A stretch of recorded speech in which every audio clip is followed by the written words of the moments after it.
Hey guys, in today's episode, what we're going to talk about is this idea of stop prefacing. Listen to me. Stop prefacing. And so essentially, what we're going to talk about is the secret to high performance communication.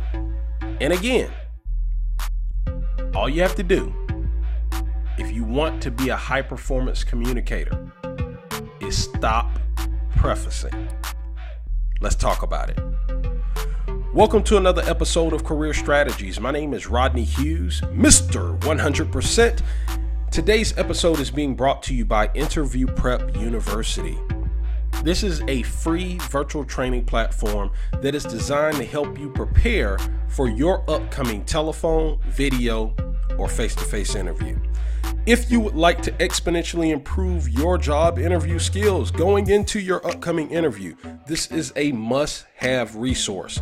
All you have to do to get free access to it is go to www.interviewprepuniversity.com.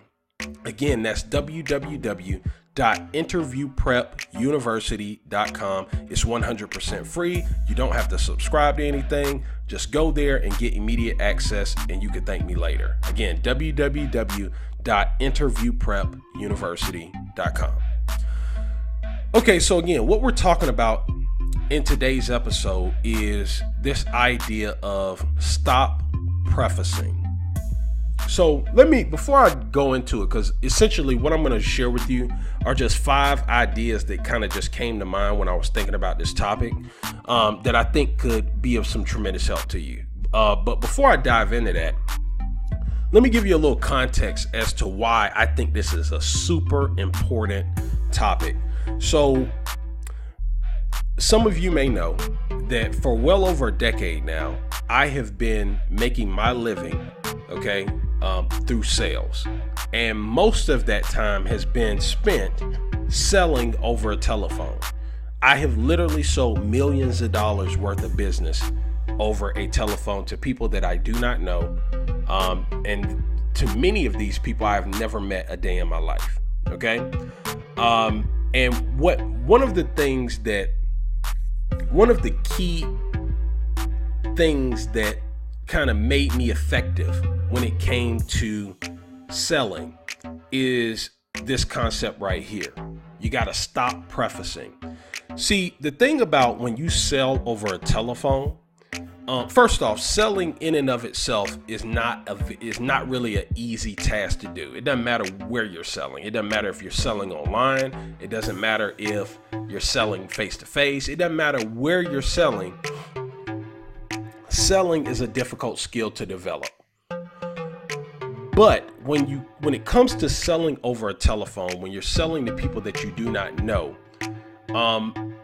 it actually creates a much more difficult selling environment, because you don't, like, for instance, when you compare it to selling face to face, see, if I'm selling you something face to face, I could pay attention to your body language, and based on something that I say and based on something that you do in response to something that I've said, I can realize, like, oh, I probably, didn't explain this well, or maybe I put my foot in my mouth or whatever, right? You don't get that luxury when you're selling over a telephone. When you're selling over a telephone, I have to, you really have to heighten your sense of hearing and listen. You have to really be an active listener and pay attention to everything that's being said or not said or how it's said. You have to pay attention to all these things, because that's all you have to go off of. You have literally nothing else to go off of but how someone communicates. Okay. And the other thing that I learned, it didn't take me long to learn this at all. If you don't know how to communicate effectively when you call somebody over a telephone, especially nowadays, if you call somebody on the telephone that you do not know and you don't know how to communicate well, a person will flat out hang up in your face. Okay? Even the nicest person will flat out hang up in your face if you don't know how to communicate well. Okay? And especially when it comes to dealing with the type of people that I deal with on a daily basis, even to this day. To this day, as an executive recruiter, every day I have to cold call high-level executives to either establish a relationship or to try to recruit them. And when I reach out to these individuals, I literally have maybe a few seconds. And when I say a few seconds, I'm talking like 3 seconds for real. To establish a connection, to make something happen there, right? They've never heard my name before. They may have never heard about my company before, right? They have no idea who I am, what companies I'm representing, if I'm even representing a company. There's 1,000,001 people out here that claim to be recruiters that aren't necessarily recruiters, okay? So all of these things are kind of working against me, right? What I cannot afford to do when I'm entering into that conversation is I cannot afford to preface. Now, what do I mean when I say preface? Let's just look at it like this, okay? What I consider prefacing is like laying the foundation before getting to what it is that you want to get to, okay? Or let's look at it this way. Another way of looking at it is providing context before you get to the point, okay? Context is important in some situations, right? But it should never be the thing that you lead with, okay? And especially as I'm selling over a phone or when I'm reaching out to new people that I don't know, I don't have time to preface. I don't have time to provide context first about why I'm calling you. No, I have to get to the point, okay? And so that's what inspired me to make this particular episode, because it's such an important thing. So many people suck, absolutely suck when it comes to communication. And that can really work against you when it comes to your career. You have to learn how to structure your communication in a way that will make you highly effective, right? Because again, I say this all the time. Everybody has 24 hours in a day. Everybody's like super distracted now, more than they've ever been. Okay? So if you don't know how to communicate well, it will end up causing you to miss out on opportunities. Okay? So again, I'm going to share with you 5 things I just want you to keep in mind as it relates to this, okay? Again, I want you to stop prefacing. I want you to practice getting to the point first, and then if they need context, then you can start providing context on the back end, okay? When you're prefacing, you're providing context on the front end, okay? The proper way to do it is provide context on the back end if it's needed. It might not always be needed. Matter of fact, before I dive into this, how many times have you been in a situation where somebody came up to you and they were prefacing and you were just sitting there, you know what they want, they want to ask you something, and you're just thinking, man, can this person just get to the point and ask me what they're going to ask me? How often have you been in that situation? I've been in it plenty of times, okay? That shows you what's going on, okay? So look, 5 things I want you to keep in mind, all right? Thing number 1, a good deal is a good deal, full stop. A good deal is a good deal. Don't ever forget that, okay? I'll tell you, I actually get this from, with this example that I'm about to tell you, from a guy by the name of Dan Pena. They call him the $50 billion man. Look him up on YouTube. He has great content, okay? But he says, you know, when you see a hot chick walking down the street, it don't take you that long to know that she's a hot chick, right? Or if you're a woman and you're walking down the street and you see a handsome man walking down the street, it don't take you that long to say, wow, that guy there is handsome, right? It takes you that quick. It happens that quick, right? The point of what I'm trying to say here is a good deal is a good deal, right? And what I mean by that is it doesn't take long for someone to be interested, right? So when I cold call someone and I get to the point, it don't take them long to know, especially if you're talking to a decision maker, right? They're used to making decisions all day long, right? So and what they want you to do and what they appreciate is when you get to the point. Why are you calling me? What do you want? Huh? And if you're the type of person who communicates effectively and respects their time by getting to the point, you have an advantage. Thing number 2 I want you to keep in mind. When value is clear, people will buy immediately. Okay? I heard this earlier in my career. I forgot who I heard it from, so sorry I can't give you credit. But somebody said confused people don't buy. I think it might have been Grant Cardone. Okay? Another phenomenal guy. I totally recommend you look his information up on YouTube. But I think Grant Cardone said, confused people don't buy. And that is one of the truest statements, right? When people are confused or they don't really understand things completely and they don't understand the value completely, that's when you hear people start saying stuff like, oh, I'll think about it or whatever, right? That's when you hear that type of stuff, okay? But when people can see the value clearly, they go ahead and buy immediately, which means, in other words, they take action immediately, right?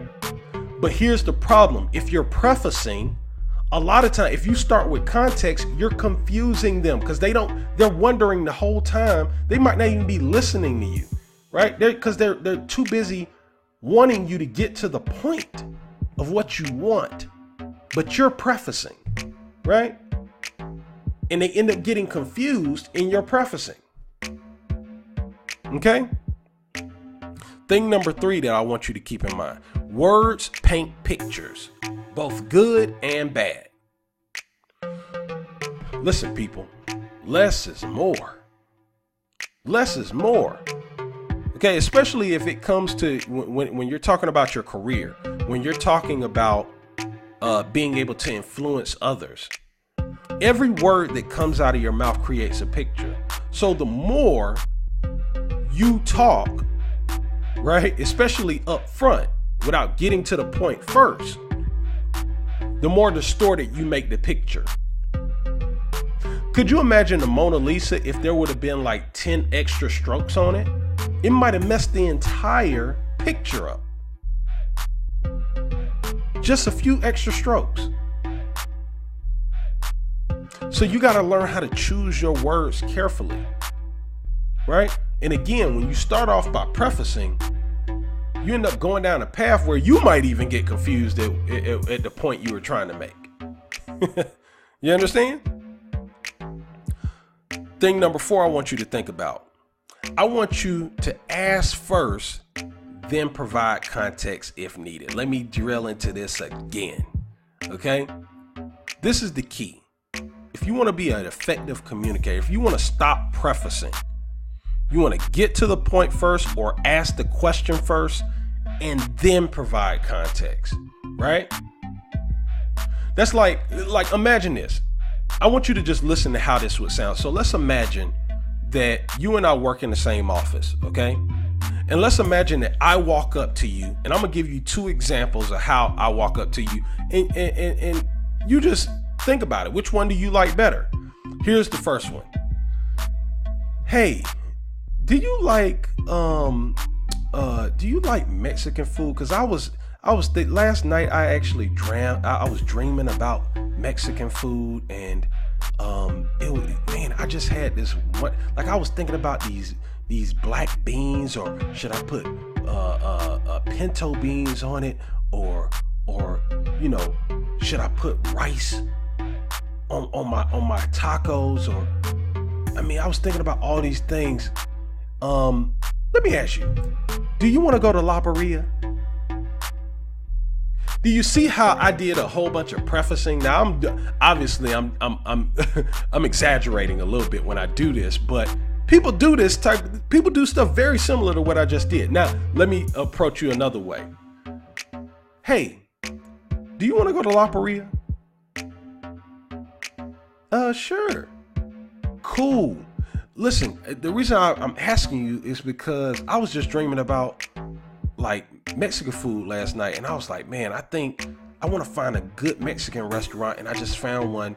I was just recommended one. I thought you might want to go. Oh, cool. Yeah, let's go. Do you see how that's much better? Do you see how when I get to the point first, right? Then you don't have to be wondering what are you talking about? You understand?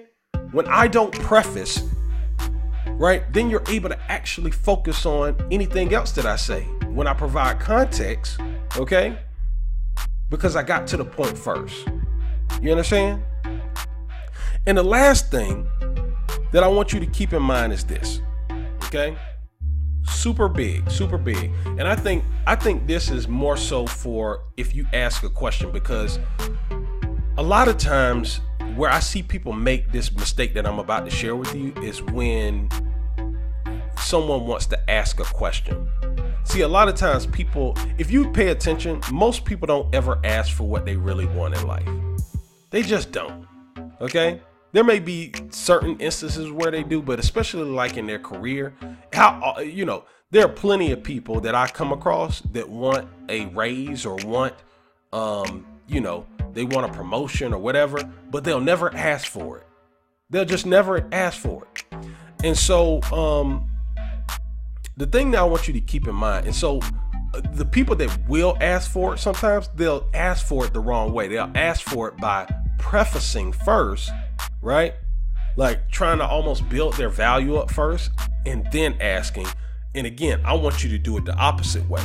I want you to ask for it right up front, because they may just say, sure, we'll go ahead and get you promoted immediately. They may have been waiting for you to ask, right? And then if they do have, well, that's interesting. Where did that come from? Then you can provide context, right? But here's the fifth thing that I want you to keep in mind. Ask for the moon, and you'll be surprised at how often you'll get it. Now, let me tell you where I get this from. And some of you may know this, but I get this from, one of my best friends. His name's Doug, okay? And when we were in college, I'll never forget, we used to always go to McDonald's. And I can't tell you how many times I would drive to McDonald's. He would be on the passenger side, and I would go through the drive-thru. I would place my order, and I say, yo, you want to get something? And he's like, no, I'm good. And then we'll go up to the window where I pay, and I pull out my card or I pull out my cash to pay for what I ordered. And he would lean over so that he can be seen through my driver's side window. And he'd say, excuse me, miss, can you throw in an extra, a free McDouble or whatever it was? I think it was a double cheeseburger with Big Mac sauce. He would get specific with it. Huh? He would get specific with it, asking for free, right? Yeah, can you throw in a double cheeseburger with Big Mac sauce? Hold the pickle. And I would always turn and look at him like, dude, what in the hell is wrong with, dude, this is so embarrassing. This is what I would always look at him like. But I can't tell you how many times the young lady would say, sure, I'll throw it in. And then I'll look at her like, are you crazy? After I done sat up here and paid you? For real? This is what we doing? And I remember I asked him one day, because he did it multiple times. And then one day I asked him, I was like, bro, what are you doing, bro? And he told me, he was like, hey, man, I learned a long time ago, you ask for the moon and you'll be surprised at how often you get it, right? But here's the thing, though. He asked for the moon. He asked for what he wanted. He didn't preface it. He didn't say, hey, miss, I was real hungry and this and that and this and that. Can I have a sandwich? No, he didn't do it that way. He didn't preface. He asked for exactly what he wanted. Okay? And I'm telling you, this is the secret, my friend. You want to be a high performance communicator? You got to learn how to get to the point first and then provide context if needed. Let me say it again. Get to the point first and then provide context if needed. If you do it in that order, watch and see if you don't start getting greater results. I know, because I've based my living based on doing this. Okay? I do it every single day. Every single day I have to execute like this because I can't afford to preface first. I'll get hung up on. You understand? It's a life lesson. I'm telling you, it's a major. It may seem really simple, but and it is really simple, but it's not going to be easy at first because you've been programmed.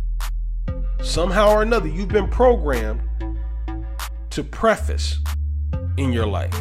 Most people have been programmed not to ask for what they really want.